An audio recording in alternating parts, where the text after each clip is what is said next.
to be able to kind of bring you back into that fight. However, the glue is going to be the follow-up pick afterwards. So now, if we're talking about just like matchup to matchup, even in the EXP lane, it's looking pretty good for Aran for the time being, but the Jushin could prove deadly in these team fights. In this game, honestly, like they have a draft that they can get Fabian ahead, and Fabian needs to get ahead, because if he doesn't, I feel like he's gonna get interrupted so many times by the Phoveus as well as the Jawhead that will make their entire lineup crumble. So I feel like the moment we see the early game not going towards TLID, it's not going to be looking good. We might finish the series with another 3-1, which has been happening since the very first game. And that's why the faith is being put in both Fabian as well as Aaron Shiki, right? If one doesn't come through, the other has to. There's no choice. This is it. Match point for the Kingdom. RQ Hoshi on the red side up against TLID, looking to equalize on the blue side.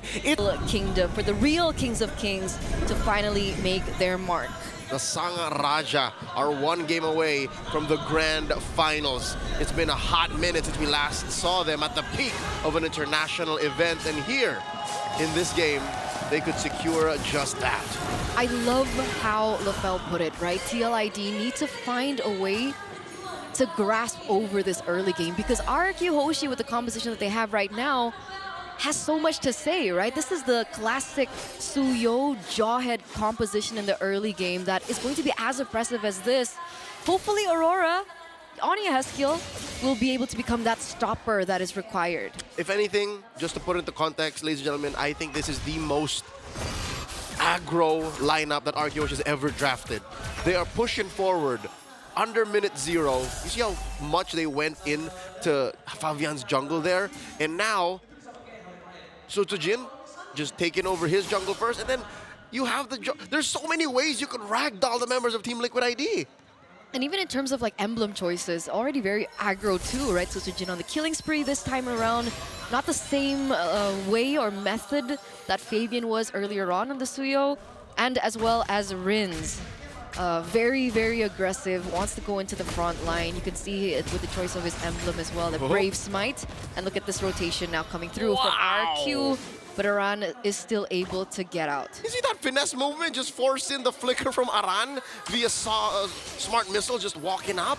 Now a 4-man gank squad from RQ Hoshi threatening the otherwise from Liquid ID. And the flicker and the ejector! They collapse onto Witty! They find him, Crimson Flare down underneath, first blood drawn by the Kingdom. 1-0 now, ladies and gentlemen. This is the early game pressure. This is the early game prowess that we were talking about for RRQ. And it should be a turtle given over to RRQ as well. Neutral objective already secured. No fight whatsoever from Fabian. He just needs to catch up in items. Aran here, forcing split defensively, returning back to his lane, a reset. RQ Hoshi, either way, the game is to their tempo now. We mentioned how the Aurora might be lacking damage. We mentioned how that mid lane might not have as much priority. Folks, that's what you're seeing now. Like, Team Liquid can't even stand in their own mid. No, Rin says no to that. We almost got out earlier, and then, you know, Rins comes in and he's like, yeah, no, maybe not today, pulls him back in, and the finisher coming in from Dyrennn on the Phoveus. Top lane might be a different story. What's Shiki like right now, level 4? All right, he's okay with the EXP, but just as we peek in, Toy just giving him a piece of his mind there. What is he, half health now? Very dangerous now for Aaron Shiki. They are level in terms of gold, and it's not that far behind, but even looking at the pressure and the fact that Toy still has that second skill to utilize, it's not going to be as easy for Aaron Shiki in that particular lane. So far, the game has stalled to a point of the next turtle. Nobody willing to commit battle spells to try and get kills here.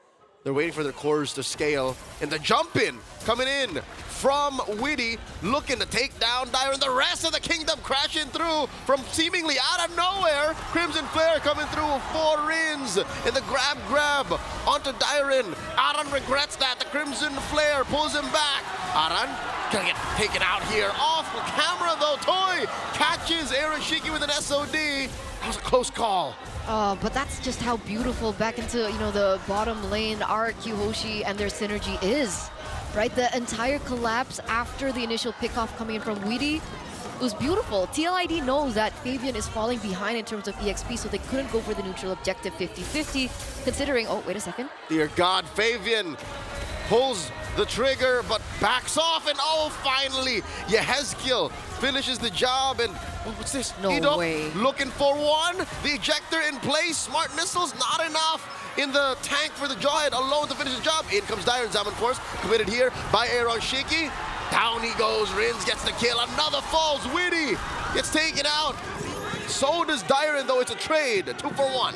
2-for-1 trade, but again, we were just discussing how RRQ made it work in the bottom lane, and they found yet another opportunity in the top lane as well. It was great for TLID that they were able to take down Toy before he goes in for the snowball, especially on a pick like the Moskov, but the fact that they were able to trade it back for Aaron Shiki, not as great of a trade for TLID at the end of the day. Yep, these are what they call lost leaders. They're giving up early game advantages so that in the late game, they clap back. And it's not even really the late game RQ is waiting for. It's the mid game.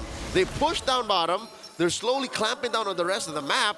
And they have a, what, 2,200 gold lead? This is huge. Yeah, it is. It is. In the early portion of the game, it definitely is something that they can work around against TLID right now. We do see yet another rotation coming through. This time, Weedy a little bit more focused onto Aaron Shiki, trying to figure out a way to make Aaron Shiki the save and grace for the team, because technically Fabian is also not there just yet. Only one item so far, Starlim Scythe. I'm wondering if they're looking to go for yet another Holy Crystal second item.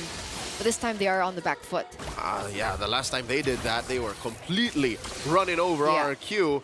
Here, I think Fabian has to keep it low to the ground, buy the items that they need, not the items that they want. Oh, Aaron Shiki caught out 4 members. Make that just 3. Ito wasn't even part of the engagement. He rotated with RRQ, but they found their man. Aaron Shiki was there for so long. What were they expecting? RRQ Hoshi, they're just continuously looking for these opportunities, are continuously rotating, and Aaron Shiki gets caught out for the second time in this game. They touched him. They touched He him. was supposed to be untouchable. I mean, a lot of people have touched him, to be honest. All throughout, yeah, starting Yeah. with Kelra, showing everyone, hey, he's not so untouchable. And now the final turtle goes over to the kingdom. His lane also gets destroyed. The map is shrinking for Aaron specifically. He can't work in the bottom lane because that's already taken down, and now he can't go into the top lane as well. He needs to look for gold elsewhere, and Sutujin makes it a little bit more difficult as they will be able to get this second-tier turret from TLID. Eternally, you know what makes this the worst? What? Widdy isn't even really a babysitting roamer. Like, it would be a waste to give him that responsibility. And look what he has to do now. He has to go and tend to Aaron Shiki. And there's 3 members. Rins goes for the Crimson Beacon. Aaron Shiki drops the Zaman Force, but it might be too little, too late. They're able to take him down, put that white-haired little boy to a nap. And Aran flickering out. Oh, Liquid ID, they're scrambling. They're like lost stallions over in the open meadows. Is this game? I mean, it seems like it. LaFell mentioned the early game having to be favoring TLID, and 4,000 gold lead for RRQ now. Aaron Shiki getting caught out 3 times. At 8 minutes, and Toy just, making easy work of these turrets. He has the golden staff now, Toy. He's just 1 item away from that Trinity. DHS. Yeah. There's 1 more from the Trinity. That Trinity is going to be a huge power spike for him, and I don't know if TLID will be ready for it. It's only been 8 minutes. I think he can get it Before 10. pre-10, yeah. Yeah. Again, they enforce another flicker from Yehezkiel this time. Aran in the crosshairs of RRQ. Sutujin committing Grand Theft Orange. At least Fabian is getting his purple, unless he didn't. He's just really running through his own side of the map. Look at the items here. He is, I think, going for Holy Crystal, right? Fabian? Yep, he is. Starlium Scythe? I don't know if that's financially responsible right now. But I guess that's the thing that they have to do, right? Make a big leap or go home. Go big or go home. That's the term. Go big or go home. Holy Crystal in. They need the damage coming through, because where is the damage going to be coming from in these particular team fights if they're looking for that big play that can turn this entire situation around? Yep. But Team Liquid ID have to understand that they are outgunned right now. 5,000 gold, that's definitely something you will see in fights. Like, why are they not dying? How come Dyrennn is so hard to take down? Why is Edok still deathless? That is what's answering this question of what is 5,000 gold to RRQ, and they make quick work of that Lord. Nothing Team Liquid ID can say to that, and the lead is growing. Oh my God, 6,000 now, Eterna. It is growing, and it is growing bigger by the second. The fact that they have so much control over all 3 lanes at this point.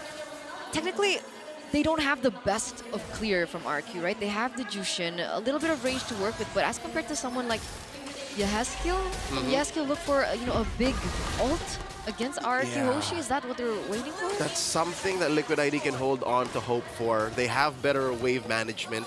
If anything, RQ should be thankful that they're actually winning, that they are so way ahead that they don't have to deal with a high ground defense, because you're right, you pointed it out. They would hate it if they were on the back foot here, but luckily they're not. They're actually knocking on Team Liquid ID's doors, and the Cavalry do not want to open up. Like, if this happens, if they get into the base, if they crack out 2 inhibitors, all the more, best believe, Shiki's gonna suffer even more. And they were able to break the shield on the Lord before the Lord came. Huge movements coming from RQ as they look for that inhibitor turret. It's definitely going to fall. There's no way they can defend. They're in the base. Lord still standing at about half health. Edok here with the conceal, looking for a target. The jump in from Witty. The Tsunami Slam. The Zaman Force spent in by Shiki. Down goes Edok. Crimson Beacon already used up by Rins. Backing off. And they do take down that inhibitor in mid. The last one standing down bottom. It's definitely still worth it for RQ Hoshi in the long run, right? They lose Edok for the price of 2 inhibitor turrets, and one of which is on the opposite side of the next spawning Lord. So yet another advantage that RQ Hoshi can play with. But if we're looking at the glass half full, TLID are still able to delay and prolong their lives, because once again, what's at stake right now? Match point in for RQ Hoshi. 1 game away of saying goodbye to a Snapdragon Pro Series altogether. Weedy with a stationary CC there, but Dyrennn ain't having any of it. Neither are the rest of the kingdom. They take him down. Dyrennn gets the kill. SOD, no one home.